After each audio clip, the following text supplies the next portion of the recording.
Hello student, welcome back. Next lecture of previous year question paper solving session. अभी तक 3 lecture हो गए और ये लेक्चर नंबर 4 है। 3 लेक्चर में हमने एमसीक्यूज के क्वेश्चन देखे, 2 लेक्चर और 1 लेक्चर में हमने देखा स्टैंडर्ड मैथ्स के 2 मार्क्स क्वेश्चन। और आज फिर से हम उसी को कंटिन्यू करेंगे, स्टैंडर्ड मैथ्स के 2 मार्क्स क्वेश्चन को, और आगे के जो बोर्ड क्वेश्चंस थे वो हम डिस्कस करेंगे। तो देखो first question, which term of the AP -11/2 -3 -1/2 is 49/2। तो ये हम पहले भी डिस्कस कर चुके हैं कि इसमें पहले आपको ये देखना है कि ये 49/2 क्या है। Which term of the AP, this is the AP, is 49/2। 49/2 कौन सा टर्म है? तो यहाँ पे क्या फाइंड करना है आपको? n फाइंड करना है, क्योंकि हम यहाँ लिख सकते हैं कि लेट 49/2 इज nth टर्म। जैसे ये first term, second term, third term, तो हम ये बोल सकते हैं कि 49/2 क्या है? nth टर्म है। ये n नहीं है, ये nth टर्म है, ये हमने अभी एज्यूम किया। तो यहाँ पर आप लिखोगे कि an is 49/2, it is given, क्योंकि हम उसको nth टर्म बोल रहे हैं तो ये an होगा। उसके बाद आपको a गिवन है, क्योंकि पूरा AP हमारे पास है। a इज -11/2, और यहां से हम d कैसे फाइंड करेंगे? तो d क्या होता है? Second term minus first term, -3 minus of -11/2। So d is -3 + 11/2। Next 3 2 जा 6, -6 + 11/2, इट इज 5/2। तो d आ गया आपका 5/2। इस टाइप के बहुत सारे क्वेश्चन अभी तक हम, जब से ये सेशन स्टार्ट हुआ है, सॉल्व कर चुके हैं। लेकिन क्योंकि ये फ्रैक्शन वाले क्वेश्चन है, और बस आप ये समझ लो कि ये जितने भी लेक्चर हो रहे हैं वो आपका मैथ्स का रिवीजन करवाने के लिए हो रहा है, क्योंकि कुछ भी हम इसमें नया नहीं करेंगे तीसरी दुनिया का। जो आपकी मैथ्स की बुक में है, जो बोर्ड में आए हुए हैं, जो अभी तक आप कर भी चुके हैं, उसी को बस हम रिवाइज कर रहे हैं। तो 5/2 इज d। अब आपको क्या फाइंड करना है? n फाइंड करना। अच्छा, an दिया हुआ है, an दिया है, और an का फॉर्मूला होता है, तो इसलिए हम an का फॉर्मूला ही लगाएंगे। an का फॉर्मूला क्या है? an is a + n-1 d। अभी an क्या था? 49/2। a क्या है? -11/2 प्लस n तो पता नहीं है, -1, and what is d? d is 5/2।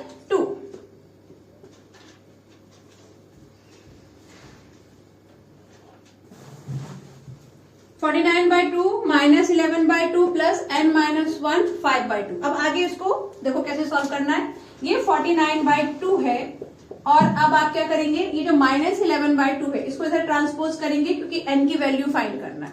तो यहां पर कर दो ये +11/2 इज इक्वल टू n-1 5/2। यहां इसको आप सॉल्व करेंगे, दोनों का डिनोमिनेटर सेम है। 49 + 11 कितना हो जाएगा? 60। 60/2, और ये जो 5/2 है, तो 5/2 इधर ट्रांसपोज होगा, ये 5/2, तो ये क्या आ जाएगा? 2/5। इसको आप इस तरह भी लिख सकते हैं। 2 डिनोमिनेटर में है, न्यूमरेटर 5 न्यूमरेटर में है, तो denominator is equal to n। तो स्टार्ट करते हैं।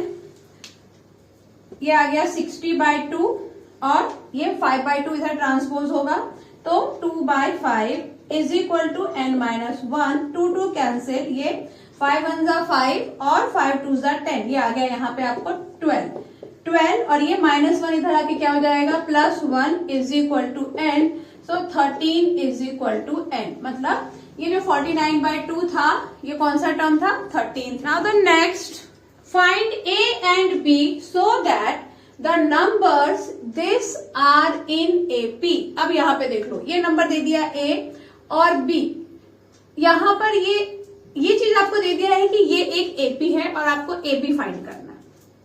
तो कैसे फाइंड करेंगे हम? AP तो है ही। कोई भी चीज अगर आपको दे दिया है कि ये AP है, और उसमें से अगर मुझे कुछ फाइंड करना है, तो सबसे पहली बात ये कि आप कॉमन डिफरेंस फाइंड करो, क्योंकि AP में जो कॉमन डिफरेंस होगा वो आप किसी भी 2 टर्म का कॉमन डिफरेंस इक्वल ही होने वाला है। ये प्रॉपर्टी हम जानते हैं, तो बस यही प्रॉपर्टी आपको यूज करना है। अगर इस टाइप का कोई भी क्वेश्चन आता है कि आपको बोल दें कि ये AP है, और अब इसमें से कोई से भी टर्म है, वो टर्म आप फाइंड करो, तो आप क्या फाइंड करेंगे, उसका कॉमन डिफरेंस। जैसे कि यहाँ पर देखो, पहले मैं कॉमन डिफरेंस फाइंड करूंगी इन दोनों टर्म के बीच में, तो उसको नाम दे देते हैं D1। D1 is 7 minus A, second term minus first term. फिर हम फाइंड कर लेते हैं D2। D2 is 23 minus B, और इसी में हम एक और फाइंड करेंगे D3। ऐसा इसलिए करना पड़ रहा है क्योंकि यहाँ पर A है, यहाँ पर B है। अगर इन दोनों को मैं इक्वल करूं भी तो A और B की वैल्यू नहीं आएगी। A और B क्योंकि दो अलग अलग वेरिएबल है, दो अलग अलग वेरिएबल यहाँ पर आप इस तरह से रखोगे तो आप इसको सॉल्व नहीं कर पाओगे। तो इसके लिए एक और तीसरा इक्वेशन चाहिए। तो जैसे मैंने ले लिया D3, तो D3 में मैं ये दोनों ले लिया B माइनस 7, ठीक है। तो क्या किया यहाँ पर A minus 7 minus A D1, 23 minus B D2 और B माइनस 7 D3। ऐसे तीन कॉमन डिफरेंस हमने निकाल लिए। आप इसको भी D2 और इसको D3 बोल सकते हो, कोई प्रॉब्लम नहीं। अब आप देखो कि ये जो D2 है ये D3 के इक्वल होगा, ये D1 D2 के इक्वल होगा, मतलब ये जो तीनों ही आपस में इक्वल होने वाले हैं। तो कोई भी दो इक्वेशन हम लेंगे, कोई भी दो तो खैर नहीं ले पाएंगे क्योंकि अगर मैंने ये दोनों इक्वेशन लिया तो इसमें A और B है, वैल्यू नहीं आएगी। लेकिन अगर मैं ये दोनों इक्वेशन ले लूं, क्या है D2 और D3 इक्वल है, इसका मतलब left side is equal then right side is also equal. 23 minus B is equal to B minus 7, यही बात हुई। अब यहां से हमें क्या मिल जाएगा, B का वैल्यू। तो वो माइनस B, ये भी इधर आ गया माइनस 7, 23 उधर गया माइनस, ये हो गया आपका 2B, और यहाँ क्या हो गया minus 30, minus minus cancel, 30 divided by 2 that is 15। तो B का वैल्यू आ गया 15। अब इसी B की वैल्यू को अगर मैं यहां सब्स्टिट्यूट कर दूं, B का वैल्यू 13 आ गया। हाँ ना, क्या कर सकते हैं D1 is equal to D2 कर दो, क्योंकि कहीं सब्स्टिट्यूट इसलिए नहीं कर सकते, यहाँ पे लेफ्ट साइड में D3 लिखा है ना, तो सब्स्टिट्यूट करने से कॉमन डिफरेंस आ जाएगा। यहाँ पर A की वैल्यू नहीं आएगी, मुझे A का वैल्यू फाइंड करना है। तो अब आप ये बचा हुआ जो दो इक्वेशन है इसको इक्वल कर दो, क्योंकि D1 और D2 भी तो इक्वल है। तो अब आप लिख सकते हैं 7 minus A is equal to, या फिर आप 7 माइनस A को B माइनस 7 के इक्वल भी कर सकते हैं, वो इजी लग रहा है मुझे, उसमें छोटे नंबर है तो वही करते हैं। 7 minus A is equal to, B के प्लेस पे क्या रख दो 15 माइनस 7, B के प्लेस पे 15 रख दिया। अब ये minus A is equal to 15 minus 7, ये 7 भी इधर चला गया, तो minus A is equal to minus 7 minus 14, 15 में से 14 गया तो 1, और A इज इक्वल टू ये माइनस इधर कर दो, ये हो गया -1। तो A का वैल्यू आ गया -1 और B का वैल्यू आ गया 15। इस टाइप के क्वेश्चन बहुत सारे मैंने देखे हैं प्रीवियस ईयर क्वेश्चन पेपर में। तो अब आप ध्यान रखो और एक बार और समझो कि कैसे करना है। क्या किया, 7 माइनस A कर दिया, एक D1, एक हो गया B माइनस 7 D2, और एक हो गया 23 माइनस B D3। और फिर कोई से भी दो D को आप इक्वल कर दो, क्योंकि कॉमन डिफरेंस इक्वल होगा, और फिर आप इस तरह से उसको सॉल्व कर सकते हैं। यहाँ पे तो सिंपल इक्वेशन हमने यूज किया है। टर्म्स, कुछ बातों का आपको ध्यान रखना है कि करना क्या है, करना है sum of first 20 terms of an AP where nth term is given as. ये भी हम डिस्कस कर चुके हैं कि अगर आपको AP इस फॉर्म में दे दिया है तो आप क्या करेंगे, n के प्लेस पे 1 रखो, फर्स्ट टर्म मिल जाएगा, n के प्लेस पे 2 रखो, सेकेंड टर्म मिल जाएगा, और इस तरह से आपको जो भी टर्म चाहिए वो नंबर आप n के प्लेस पे रख के फाइंड कर सकते हैं। लेकिन यहाँ मुझे 20th टर्म फाइंड नहीं करना है, सम ऑफ 20 टर्म फाइंड करना है। तो इसलिए आप अगर n के प्लेस पे 20 रख भी दोगे तो वहां से आपको क्या मिल जाएगा, 20th टर्म की 20 नंबर पे क्या लिखा है ये मिल जाएगा। लेकिन सम ऑफ 20 फाइंड करने के लिए क्या चाहिए, पहले तो हम AP बना लें। तो AP क्या हो जाएगा, A1 लिखो, A1 तो 5 माइनस 2, A1 इज 3। फिर हम फाइंड करेंगे A2, 5 माइनस 2 2 जा 4, A2 is 5 minus 4 is 1, then A3 n के प्लेस पे रख दो 3, 3 2 जा 6, 5 माइनस 6 इज -1। 3 टर्म फाइंड कर लिए, बहुत हुआ। और अब हम फाइंड कर लेंगे D, तो D आ जाएगा आपका A2 minus A1, 1 minus 3 that is -2। ये हमारा डी आ गया। अब आपको कितने टर्म का टोटल फाइंड करना है? 20 टर्म का। तो एसएन का फॉर्मूला क्या है? SN is equal to n/2 2a plus n-1d। ये एसएन का फॉर्मूला हो गया। अब आप यहाँ पर SN is equal to n कितना था? हमें 20 टर्म का फाइंड करना है, तो s 20 और n के प्लेस पे आप लिखेंगे 20। 2 a क्या है? a is 3 plus 20 minus 1, 20 minus 1 is 19 और d क्या फाइंड किया हमने? -2। तो ये आपको पता है कि यहाँ इसके साथ ये मल्टीप्लाई होता है, बस वही किया यहाँ पर। आगे इसको सॉल्व कर दो, ये कैंसिलेशन हो गया। 2 10 20 और फिर उसके बाद यहाँ पर ये हो गया 10, 3 2 6 और 19 2 -38। 38 में से 6 को माइनस कर दो, बाकी का क्वेश्चन मैं यहाँ सॉल्व कर देती हूँ। ये 10 तो है ही साथ में, 10 इंटू 6 माइनस 38, तो कितना आ जाएगा यहाँ पर? 6 माइनस 38 इज 6 माइनस 38 कितना आंसर आएगा? माइनस, यहाँ हम सॉल्व कर रहे थे 38, तो ये आ गया आपका -32 और जब आप इन दोनों को मल्टीप्लाई करेंगे तो -320। ये हो गया sum of first 20 term of an AP. तो जो टोटल है इट कैन बी नेगेटिव, ठीक है।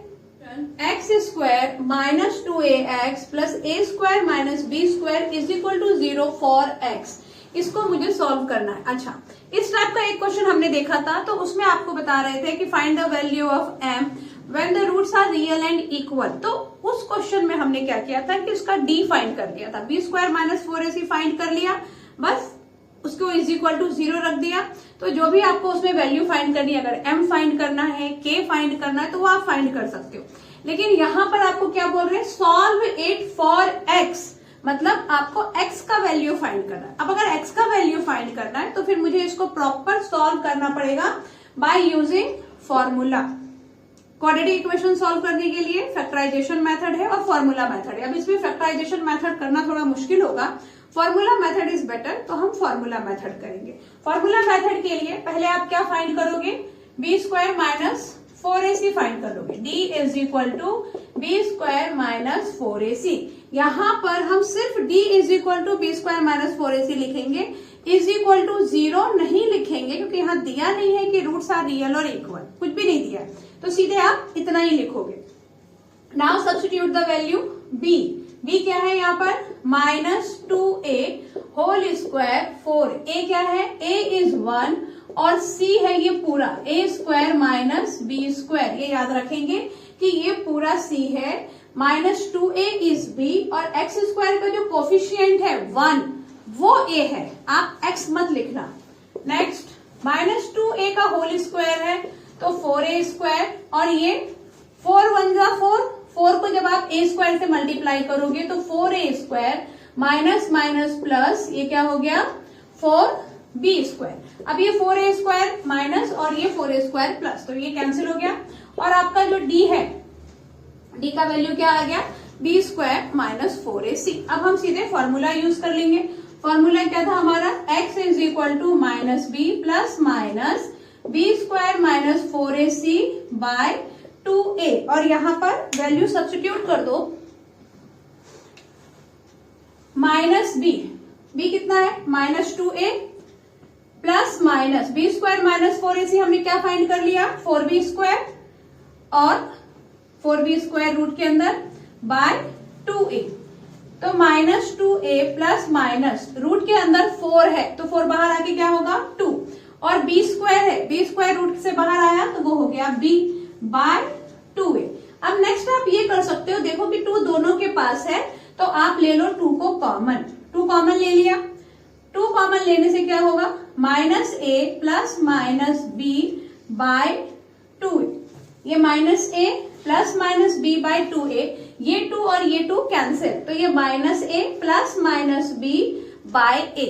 एक बार जब आप पॉजिटिव साइन लेंगे, अब बाकी का बचा हुआ क्वेश्चन यहां कर देती हूँ, जब आप पॉजिटिव साइन लेंगे तो क्या आएगा? ये -a plus b by a, ये हो गया पॉजिटिव, और जब आप नेगेटिव साइन लेंगे तो आ जाएगा -a minus b by a। इसको हम कुछ भी सॉल्व नहीं कर सकते, ये a और ये a कटेगा भी नहीं क्योंकि बीच में प्लस माइनस का साइन है। तो इस तरह से आपको x की ये दो वैल्यू मिलेगी। Next question, for what value of n are the nth terms of the APs this and this the same. आपको इस क्वेश्चन में दो AP दे दिया है, दोनों AP का nth टर्म किस वैल्यू के लिए सेम होगा। For what value of n are the nth term of the APs are same.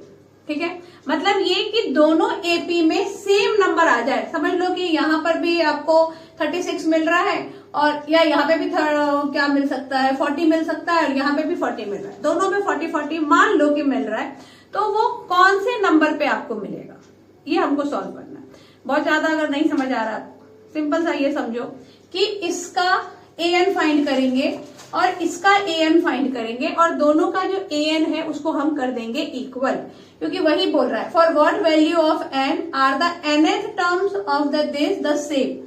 nth term same है दोनों का, तो बस इस पे कॉन्सेंट्रेट करो कि दोनों का आपको nth टर्म फाइंड करना है और वो दोनों की nth टर्म को इक्वल कर देना है। तो फर्स्ट वाले का पहले हम nth टर्म फाइंड करें, तो इसके लिए क्या कर दें, AP लिख दें। AP इज 9, 7, 5, और इसके लिए A क्या होगा, A इज 9 और D क्या होगा 7 माइनस 9 दैट इज -2। तो यहां से हम इसके लिए an फाइंड करेंगे। an is a plus n minus 1 d, formula यहाँ पे 9, n हमको नहीं पता है और d क्या है -2। सॉल्व करो इसको, 9 -2 into n -2n minus minus plus 2, तो यहां से आ गया 9 + 2 11, 11 माइनस 2n, ये हो गया एक इक्वेशन। ठीक है, an, इसको आप an1 भी कर सकते हो। नेक्स्ट, तो दोनों का an सेम था तो an1 2 करने की जरूरत नहीं है, an ये आ गया। और दूसरा जो हमारा AP है वो AP क्या है 15, 12 एंड 9, 15, 12 एंड 9। अब इसके लिए A क्या हो गया 15 और D क्या हो गया 12 माइनस 15 दैट इज -3। तो अब यहां पर अब इसका an फाइंड कर लेते हैं। इसका an क्या हो जाएगा, फॉर्मूला तो यहां लिखा ही हुआ है तो वापस नहीं लिखती हूँ। A is 15 plus n minus 1 and D is -3, n क्योंकि हमें पता नहीं, दोनों का हमने an टर्म लिया है। 15 प्लस -3 को आप n से मल्टीप्लाई करोगे तो -3n माइनस माइनस +3, ये हो गया आपका 18 माइनस 3n an। तो क्या बोल रहे हैं कि ये जो दोनों an है वो सेम है, उस कंडीशन में आपको n का वैल्यू फाइंड करना है। तो देखते हैं दोनों कंडीशन में n को सेम करके कि क्या वैल्यू आती है। So according to the given condition, ये जो दोनों इक्वेशन थी an का वैल्यू और ये an का वैल्यू, ये हमने यहाँ रख दिया और अब हम इसको सॉल्व कर लेंगे तो आपको मिल जाएगा आपका n। 18 को इधर लेकर आओ, -18, ये -3n, -2n is transpose with +2n, 11 minus 18 -7 और यहाँ पर आ गया आपका -n, minus minus cancel, n is 7। n can not be negative. अगर किसी कंडीशन में आपका n नेगेटिव आ रहा है तो समझ जाओ कि रॉन्ग है, उसको वापस चेक करो। Next, 150 spherical marbles each of diameter 1.4 centimetre. इसमें जो बातें ध्यान देने वाली है वो ये कि आपको टोटल नंबर ऑफ मार्बल दे दिया और मार्बल का शेप दे दिया स्फीयर। ठीक है, मतलब जो भी फॉर्मूला लगना है वो स्फीयर का लगना है।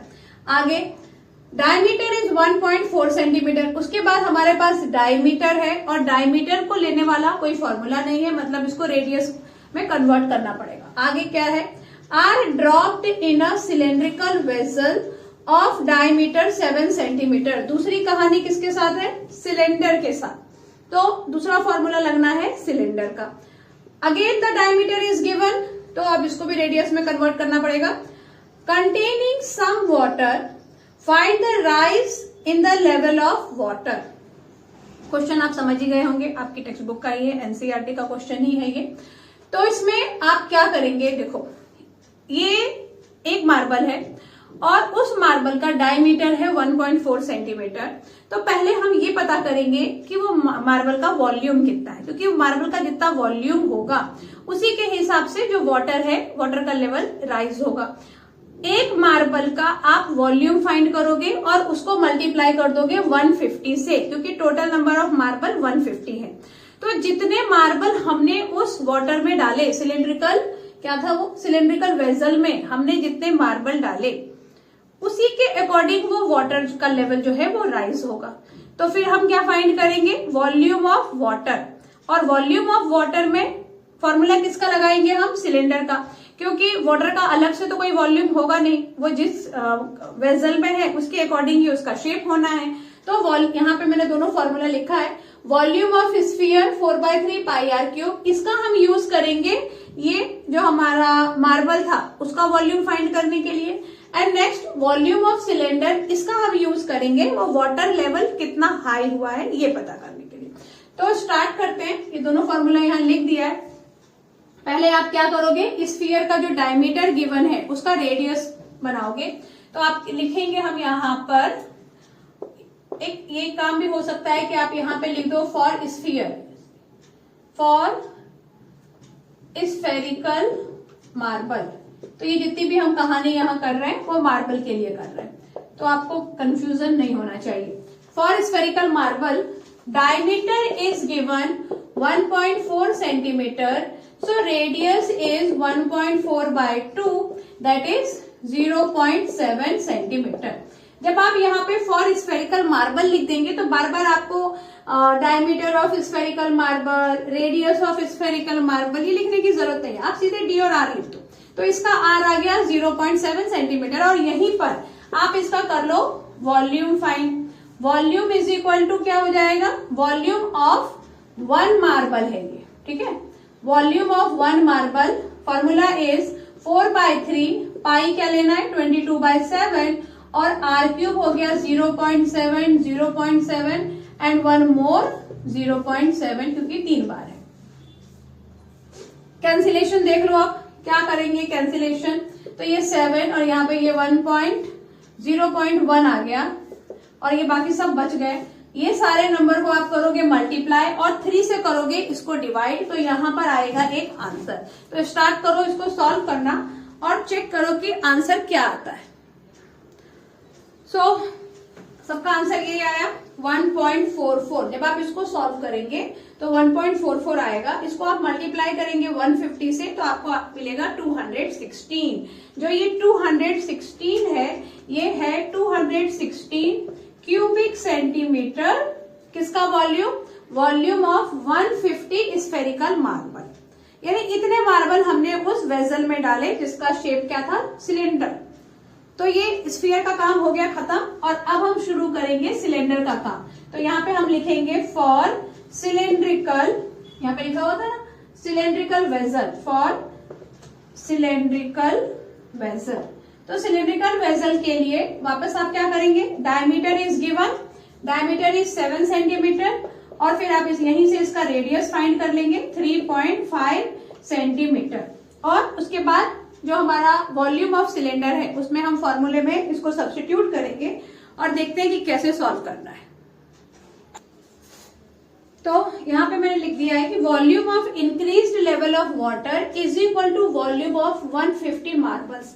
अभी इंक्रीज्ड लेवल ऑफ वाटर, तो किसका वॉल्यूम लिखेंगे हम लोग, वॉल्यूम ऑफ सिलेंडर, क्योंकि वो सिलेंड्रिकल वेसल में ही वो वाटर रखा हुआ है। यहाँ पे ये H क्या है, तो H वो लेवल है जिसमें वाटर इंक्रीज हुआ। जैसे कि अगर हमारा ये सिलेंड्रिकल वेसल है तो यहाँ पर समझ लो पहले वाटर यहाँ तक था, तो ये जो हाइट है वो H है, और हम इतने का ही वॉल्यूम फाइंड कर रहे हैं, इस पूरे वेसल का वॉल्यूम हम नहीं फाइंड कर रहे हैं। तो ये आ गया फॉर्मूले में R, तो R तो सेम ही होना है। R ये जो सिलेंड्रिकल वेसल है आप कहीं पर भी लोगे तो R उतना ही रहने वाला है, और H क्या होगा, ये हाइट। तो यहाँ पे ये सारी वैल्यू सब्स्टिट्यूट कर दिया, सिर्फ H नहीं लिखा क्योंकि H तो फाइंड करना है। 216, ये 7 उधर चला जाएगा ट्रांसपोज होके, और ये सारे नंबर इधर आएंगे 22 इंटू 3.5 इंटू 3.5, और अब आप इसका करेंगे कैंसिलेशन। तो अब एक काम कर सकते हो कि ये डेसिमल हटा के यहाँ पे लिख दो 10, और ये डेसिमल भी हटा के यहाँ पे लिख दो 10। कैंसिलेशन 2 1 जा 2, 2 1 जा 2, 2 8 जा 16। यहाँ पे ध्यान रखना कि 18 मत लिखते ना, ये 108 आएगा। फिर आगे आप 7 5 जा, और फिर यहाँ पर 5 1 जा 5 2 जा, और यहाँ पर 5 7 जा 5 2 जा, और आगे कोई कुछ किसी के साथ कैंसिल नहीं होगा। तो आप क्या करेंगे, 108 को 4 से मल्टीप्लाई करेंगे, 11 को 7 से मल्टीप्लाई करेंगे और दोनों को करेंगे डिवाइड, तो हाइट आ जाएगा 5.6 सेंटीमीटर। ठीक है, सॉल्व करके देखना कि 5.6 आता है कि नहीं। अगर आ गया तो बहुत अच्छी बात है, नहीं आया तो वापस सॉल्व करना, क्योंकि ये तो आना ही चाहिए। 3 cubes of side 6 centimeter each are joined. Find the total surface area of resulting cuboid. तो ये देखो यहाँ पर मैंने ट्राई किया डायग्राम बनाने का कि 3 क्यूब है और तीनों क्यूब का जो साइड है वो 6 है। तो ये आपको पता ही है कि क्यूब में क्या होता है, ऑल साइड्स आर इक्वल। ये जितने भी साइड होंगे वो सारे इक्वल होंगे। लेकिन जब हम इसका टोटल सरफेस एरिया फाइंड कर रहे हैं, ये क्यूबॉइड बन गया 3 क्यूब को जोड़ने से। लेंथ, ब्रेथ और हाइट, जब तक क्यूब था 6 6 6, और फॉर्मूला क्या है, total surface area of cube is 6L square. लेकिन क्योंकि तीनों को जोड़ के अब ये क्यूबॉइड बन गया, तो क्यूबॉइड का सरफेस एरिया लगेगा और इसका सिर्फ और सिर्फ चेंज होगा लेंथ, क्योंकि लेंथ में ये 3 क्यूब इस तरह से अटैच हुए हैं। तो 6 6 12 और 6 3 18। यहाँ पर इसका जो लेंथ है ये हो जाएगा 18 सेंटीमीटर, ब्रेथ 6 रहने वाला है और हाइट भी 6 ही रहने वाला है। समझ आ गया आप लोगों को, ये हाइट 6 रहने वाला है, ये ब्रेथ ये भी 6 रहने वाला है। और फिर आप फॉर्मूला लगा देंगे, total surface area of cuboid 2 into LB plus BH plus HL, और यहाँ पर आप करेंगे वैल्यू सब्स्टिट्यूट। LB मतलब 18 इंटू 6 प्लस B क्या है 6, H is 6 plus H is 6 and L is 18, और इनको करेंगे मल्टीप्लाई। 6 8 जा 48, 6 1 जा 6, और ये हो गया 10, और यहाँ पर आ गया 36, और यहाँ पर वापस 108 आएगा। इन तीनों को प्लस करके 2 से मल्टीप्लाई करो, तो जो भी आंसर आएगा वो होगा total surface area of this one. Okay, now the next, for what value of m the quadratic equation this has two real and equal roots। तो अभी हम इसी के बारे में बात कर रहे थे कि इस टाइप के क्वेश्चन हमने पहले भी सॉल्व किए हैं। अब यहाँ पर कंडीशन क्या है, इससे पहले जब हमने क्वेश्चन सॉल्व किया था तो वहां बोल रहे थे कि find the value of x, तो इसलिए हमने पूरा फॉर्मूला लगा के इसको सॉल्व किया। लेकिन यहाँ आपको रूट का नेचर दे दिया। रूट का नेचर ये दे दिया है कि roots are real and equal. तो रियल और इक्वल कब होते हैं, when d is equal to 0। d is b square minus 4ac। जब ये 0 होगा तो रूट्स रियल और इक्वल होंगे। अब ये क्वेश्चन में अलग ये है कि यहाँ तो m दे दिया, यहाँ 2m माइनस 1 दे दिया, और यहाँ दे दिया m प्लस 2। तो थोड़ा सा क्वेश्चन को अलग बनाने का ट्राई किया है। स्टार्ट करते हैं सॉल्व करना, बिल्कुल वैसे ही सॉल्व करेंगे जैसे अभी तक हमने सारे क्वेश्चन सॉल्व किए हैं। Roots are real and equal, it is given. तो आप क्या लिख देंगे, b square minus 4ac is equal to 0। यहाँ हम 0 लिख सकते हैं क्योंकि कंडीशन है कि रूट्स रियल और इक्वल है। रूट्स रियल इक्वल है मतलब ये 0 होगा। इससे पहले के क्वेश्चन में हमने 0 नहीं लिखा था क्योंकि उस टाइम हम d फाइंड कर रहे थे। अब ये b क्या है, b is this one, minus 2m minus 1 का होल स्क्वायर, ये b है। 4 a इज m और c है आपका m प्लस 2, और इसको लिखो इज इक्वल टू 0। और अब इसको आप सॉल्व करो तो ये जो माइनस 2 है ये ब्रैकेट से आ गया बाहर, और ये हो गया प्लस 4।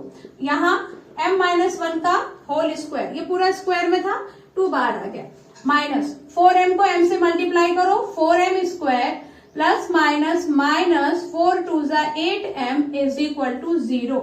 यहाँ पर आप a माइनस b का होल स्क्वायर लगाओ, formula a square minus 2ab plus b square, और यहाँ पर इसको एज इट इज लिखो क्योंकि हम इसको कुछ भी नहीं कर पाएंगे, यहाँ पे लाइक टर्म नहीं है। आगे इस 4 को मल्टीप्लाई कर दो तो ये आ गया 4m स्क्वायर माइनस 4 2 जा 8m plus 4 minus 4m square minus 8m is equal to 0। Next ये 4m प्लस है और ये 4m माइनस है, तो ये हो गया कैंसिल। ये 8m और ये 8m, कितने 8m हो गए आपके पास? -16m। और यहां पर ये जो 4 है उसको ले जाओ, ट्रांसपोज कर दो other side, minus minus cancel, बाकी का यहां सॉल्व कर रही हूं। m is equal to 4/16, so m is 1/4। कुछ भी नहीं है, सिंपल सा सोल्यूशन है। बस ये m ये सब देके थोड़ा इसको कॉम्प्लिकेटेड बनाने का ट्राई किया है, बट ये कॉम्प्लिकेटेड नहीं है। Next, the diagonal of a rectangular field is 60 metre more than the shorter side. तो पहले जैसा कि हमने डिस्कस किया था कि क्वेश्चन को रीड करते करते उसको ड्रॉ करते जाओ। तो पहले तो रेक्टेंगुलर फील्ड है, तो एक हम यहाँ पर रेक्टेंगल ड्रॉ कर लेते हैं। अब यहाँ पर ये हो गया आपका लॉन्गर साइड और ये हो गया शॉर्टर साइड। तो लिखा है कि diagonal is 60 metre more than the shorter side, तो शॉर्टर को x लेना पड़ेगा। इसको हमने x ले लिया और ये हमारा डायगोनल है, तो डायगोनल है x plus 60 because it is 60 metre more. And then if the longer side is 30 meter more than the shorter side, अभी longer side की कहानी, it is 30 meter more, longer side is this one, x plus 30। तो हमें find क्या करना है? Find the side of the field, length और breadth दोनों ही आपको find करना है। जो आपको गिवन था उसके अकॉर्डिंग हमने ये सारा कुछ सेट कर दिया और हमें समझ में भी आ गया कि अब क्या करना है। क्योंकि ये रेक्टेंगुलर फील्ड है तो यहाँ पर ये 90 डिग्री होगा और डायगोनल दे दिया। आप समझ गए कि ट्रायंगल बना है, ट्रायंगल में अगर मुझे साइड फाइंड करना है तो पाइथागोरस, यहाँ पे वही पाइथागोरस आप लगा दोगे। पाइथागोरस में ये हो गया आपका हाइपोटेनस, इसका कर दो नेमिंग ABCD और यहाँ पर आप लिखेंगे let the shorter side is x, then the diagonal is x plus 60 and the longer side is x plus 30। ये सारा कुछ आप लिखेंगे और फिर हम लगा देंगे Pythagoras in triangle ABC angle B is 90 degree because it is the angle of rectangle. और इतना लिखने के बाद Pythagoras hypotenuse square is equal to side 1 square plus side 2 square, इतना लिखा। अब AC क्या है? x प्लस 60 का whole square, AB is x plus 30 का whole square and BC is x square. अब इसको भी आपको a प्लस b के होल स्क्वायर से एक्सपांड करना पड़ेगा। तो ये हो गया x स्क्वायर प्लस 2ab, तो 6 2 12 x प्लस b स्क्वायर 3600 हो गया ये सॉल्व। और इस side same x square plus 3 2 6 60x plus 3 3 9 900x plus x square, ये वाला a प्लस बी का होल स्क्वायर से इसको एक्सपांड किया। एक एक्स स्क्वायर को कैंसिल कर दो क्योंकि एक तो हम कैंसिल कर ही सकते हैं, हमारे पास 2 है। नेक्स्ट सबको लेकर आ जाओ इधर ताकि हम देखें कि इक्वेशन बनता है कि नहीं। 120x प्लस 3600 माइनस 60x, अच्छा ये यहीं पे सॉल्व हो सकता था, minus 900x and minus x square is equal to 0। अब ये 3600 में से आप 900x माइनस कर सकते हैं, 120x में से 60x माइनस कर सकते हैं।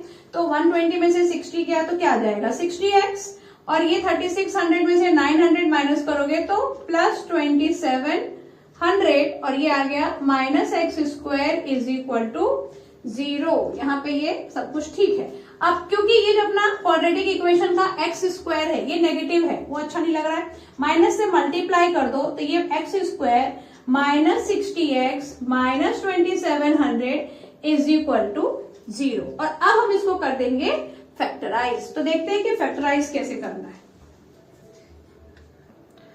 तो 2700 को फैक्टराइज जब आप करेंगे तो क्या आ जाएगा? 2700 को फैक्टराइज किया तो 9 3 जा 27। और वैसे भी देखो हमने सीखा था कि फैक्टराइज कैसे करना है, सिर्फ 27 को करो तो 3 आएगा 3 टाइम, 3 टाइम आया, 2 का ग्रुप बनाना है आपको तो 3 3 जा 9 और एक आ गया 3। क्योंकि ये 2700 है तो इसलिए मुझे यहाँ पे एक एक 0 दोनों को देना पड़ेगा। यहाँ पे 2 0 था तो एक इस 9 को दे दिया, एक 3 को दे दिया, तो एक्चुअली नंबर आएगा 90 और 30। अभी 90 में से आप 30 माइनस करते हो, you will get 60। 90 multiply by 30 will give you 2700। मतलब ये जो हमने नंबर ढूंढा है वो बिल्कुल सही ढूंढा है। आगे अब इसका साइन क्या करें, तो -60 चाहिए। It's means that 90 should be negative and 30 is positive, तभी आपको -60 मिलेगा। तो ये सारी कहानी सेट हो गई है। अब इसको यहाँ पे लिख दो, x² minus 90x plus 30x minus 2700 is equal to 0। यहां से x ले लो कॉमन, तो x माइनस 90 प्लस यहां से 30 ले लो कॉमन, तो x माइनस 90 और एक ब्रैकेट में आ गया x माइनस 90, एक आ गया x प्लस 30। फिर एक बार इसको आप लिखेंगे इज इक्वल टू 0, तो x इज 90, एक बार आ जाएगा x is minus 30। It is not possible क्योंकि x क्या था, वो शॉर्टर साइड, तो side length of side can not be negative, तो हम ये 90 ले लेंगे। और एक अगर 90 है तो दूसरा क्या होगा, length is 90 and sorry breadth 90 था, breadth is 90 and length was 90 plus 30, तो ये आ जाएगा आपका 120। ये भी सेंटीमीटर था कि सेंटीमीटर था, जो भी था वो यहाँ पे हम लिख देंगे। ओके, समझ में आ गया, इजी क्वेश्चन था, कुछ भी नहीं था। कैलकुलेशन का आप ध्यान रखो। और ये स्टैंडर्ड मैथ्स के क्वेश्चन है, इसका मतलब ये नहीं कि जो बेसिक मैथ्स है जिन्होंने लिया है वो ये नहीं कर सकते हैं। आप सबको ये क्वेश्चन जरूर ट्राई करना चाहिए। नेक्स्ट क्वेश्चन इज, ये डायग्राम दिया हुआ है और इसको पूरा डिस्क्राइब भी किया है क्वेश्चन में, जो मैंने नहीं लिखा। It is a circle with centre O और यहाँ पर P is a exterior point, PQ, PR ये टेंजेंट है और एंगल दिया है OPR। OPR इज 45 डिग्री, सिर्फ इतना एंगल आपको 45 दिया है। और प्रूफ क्या करना है कि ORPQ इज अ स्क्वायर।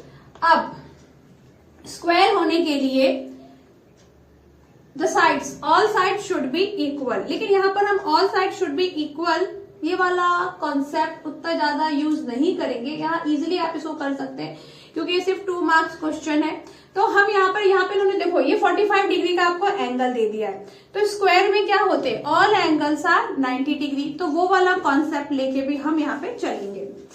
अब ये 45 है तो ये भी क्या होगा, अच्छा इसको हम लिखेंगे कैसे वो देखते जाओ। In triangle OQP and triangle ORP में, ये दोनों को हम कंपेयर कर रहे हैं। इससे पहले भी हमने इस टाइप का क्वेश्चन किया था 1 मार्क्स में, तो वहां हमने डायरेक्ट सॉल्व कर दिया था, लेकिन क्योंकि ये 2 मार्क्स क्वेश्चन है तो ये सारा कंपैरिजन आपको यहाँ पे लिखना पड़ेगा।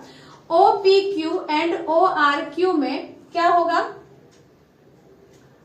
OR is equal to OQ, OR is equal to OQ, radius of same circle,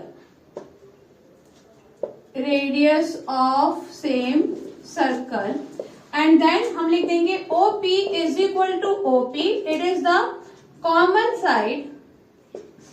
और नेक्स्ट हम लिख सकते हैं QP is equal to RP, tangent, tangent drawn from exterior point. तो therefore triangle OQP is congruent triangle ORP by SSS exits. और ये congruent है, इसका मतलब angle RPO is equal to angle OPQ that is 45 degree. ये भी कितना होगा, 45 डिग्री। अब ये 45 है और ये 45 है, तो इसका मतलब क्या हो गया कि एंगल QPR इज 90 डिग्री, दोनों को मिला के। और उसके बाद जो हमारे पास जो बचे हुए 2, अब इसमें देखो ये वाला जो एंगल है, angle OQP is equal to angle ORP 90 degree, वो तो होने ही वाले 90 क्योंकि ये क्या है, radius is perpendicular on tangent. अब ये 90 है, ये 90 है, ये 90 है, तो इसका मतलब क्या होगा, ये भी।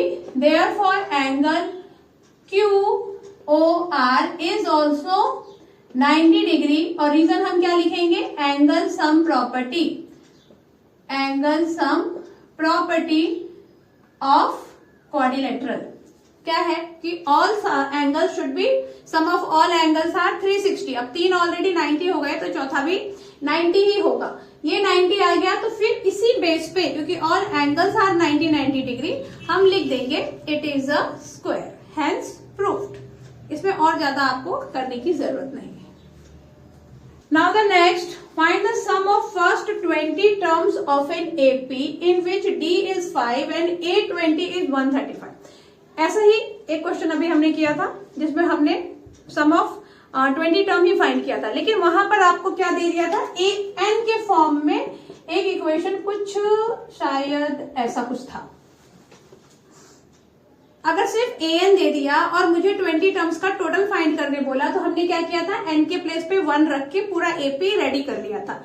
लेकिन इस क्वेश्चन में आप देखो कि आपको क्या दे दिया, डी दे दिया और A20 दे दिया है। तो अब यहां से हम हमारा एपी रेडी करेंगे, क्योंकि हमें S20 फाइंड करना है। S20 फाइंड करना मतलब मेरे पास D है, N है, N इज 20 और मुझे चाहिए A। तो वो A जो चाहिए उसके लिए ये सारी मारामारी होगी।